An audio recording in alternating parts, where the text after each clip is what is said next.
In this video, I will be showing you how to make a rate card in Canva. Let's get started.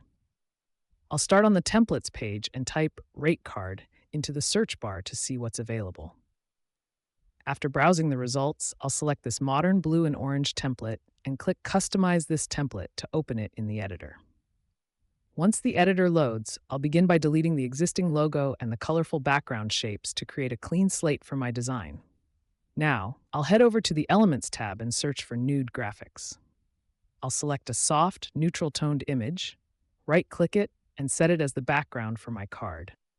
Next, I'll select the main rate card header and update the text color to a dark purple from the document colors.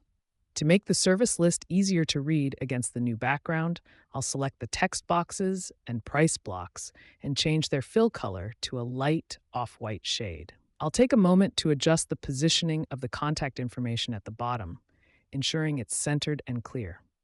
Then I'll select the rest of the text on the page and change the font color to match the dark purple header for a cohesive look.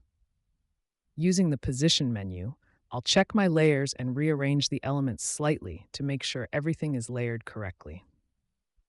Now that the layout is set, I can simply click into each text field to customize the services and update the prices. I'll go through and change the rates to reflect my specific offerings, like $500 for takeovers and $700 for long-term brand deals. Finally, I'll click on the main header again to browse the font library. I'll search for League Spartan, apply it to the title, and then scale the text up so it really stands out at the top of the page.